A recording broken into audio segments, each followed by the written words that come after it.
Welcome to the TopRank Marketing Digital Marketing News Roundup. I'm Tiffany Allen. Yeah, I'm just going to go ahead and say I'm Joshua Knight. Yeah, it's fair. Hey Siri, is Joshua Knight the proper name to you? Never mind. I just wanted to have a brief conversation with the supercomputer that lives in my pocket. Right. Because Siri made some changes this week. Go on. Turns out. In a headline that would completely baffle anyone who has been in a coma for 10 years, Apple switches from Bing to Google on Siri. That's such a delightful... Apple switches from Bing to Google on Siri. It's music. Say it 3 times and it sounds like children's laughter.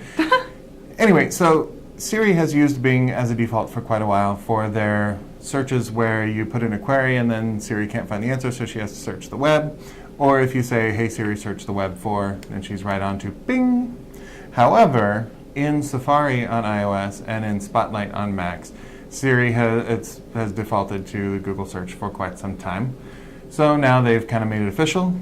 They're switching over to Google for everything. Now Bing, weirdly enough, Bing still gets the image search results. So if you ask Siri to search for a picture of a cat playing a piano, it's going to search Bing. And if you ask Siri to search for a video of a cat playing a piano, it's going to go straight to YouTube. Interesting. Who is owned by Google. Yeah. Yeah. The article that I read this in said that Google has likely made more money from Apple and these software deals than it has from Android.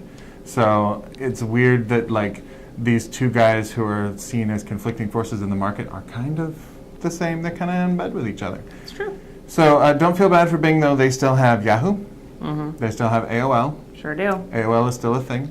It is. But they have Amazon. So we can't really count Bing out yet, even as this whole voice search thing seems like Google's cornering the market.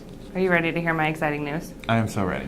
Okay, so, as you know, brevity, not really my thing. However, Twitter has realized that folks that speak English, Spanish, and a slew of other languages tend to need to use more than 140 characters to express themselves without having to abbreviate their words to oblivion. So, great news from Twitter. They're expanding their character limit to 280 characters, rolling out soon. That's so many characters. So many characters, because they found that more folks tweet when they feel that they have more characters to express themselves and also more room to spare for folks that want to retweet, quote tweet, and those kinds of things. They've been moving to this for a while, taking away the things that count against your character count. It used to be if you got in an argument on Twitter with a dude who had a long name, you were at a loss because you had 20 characters less to refute their ill-advised opinions on keyboard playing cats. Not that he fights with people about cats on the internet, but he might. Would never. This is so weird, though, because that's such a fundamental aspect of Twitter. It's like if Facebook was henceforth, we shall no longer be letting you post ignorant posts about politics. But that's what you do on the internet. Right.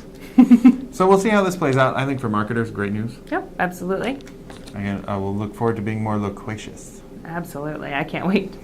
I can wait a little. You could probably wait just a minute and a half. Speaking of loquacity, perhaps, we had a great report come out from the folks at LinkedIn based on their own internal data about their own platform, and who would know better than they. They surveyed 9,000 of their users to figure out how people are consuming content on LinkedIn and why. And their results were kind of interesting. They said 57% of the people that they surveyed said that shares from their peers they're most likely to engage with. 52% said colleague and business people, shares from them. 51% said shares from influencers are likely to be engaged with. Some agencies might say that influencer marketing on LinkedIn is a pretty decent idea. Some. And might have the facts to back that up, I would think. But LinkedIn is kind of a different animal for content. The top reason for content engagement, 62% said the content is educational or informative. And the biggest topics that people are engaging with are industry trends and tips and best practices. So, you don't come to LinkedIn to play. You come for the goods. So if you're going to jump on LinkedIn, be prepared to deliver the goods. It seems like it's worth being on there. It turns out the C-suite members of LinkedIn, the folks in the ivory towers, are sharing more than everyone else. They're following more companies, and they're actually viewing more on mobile. So C-suite is definitely more engaged on LinkedIn. If that's your audience, that's where you should go. Absolutely. Also, LinkedIn Marketing Solutions, #clients. Fair enough.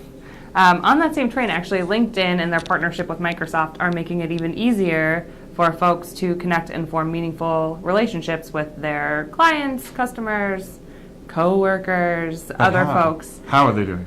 Well, let me tell you. Oh. They are integrating your LinkedIn profile card with your Microsoft Office card so that you can see folks that you're connected with on LinkedIn and Office together in tandem, kind of giving you a little bit bigger of a picture, letting you kind of find folks on LinkedIn a little bit easier as well.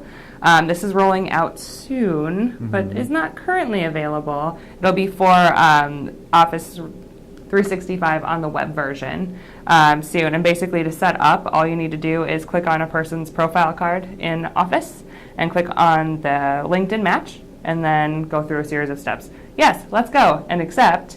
And then it's ready to use. So it's rolling out in the coming weeks. This will help, especially for folks who are doing influencer marketing or folks who are connecting with their prospects on LinkedIn and via email to kind of give you an inroad into that conversation. And if you're having trouble figuring out that new feature, Clippy, the talking paperclip, will actually pop up and say, it looks like you're trying to make a meaningful connection with an influencer or colleague. Can I help? I really hope that's true. I can't verify based on the news reports, but I really sincerely hope that that is still a feature. Watch this space. Yes. We'll be back next week with more top digital marketing news highlights. If you need more, read the blog below in the article or visit toprankblog.com, or you can follow me on Twitter at Tiffany_Allen or at TopRank. Well, you could do that, sure, but you could also follow me on Twitter at Nightrights, and that's NITEWRITES. And we'll see you next week. Thanks for tuning in. Bye.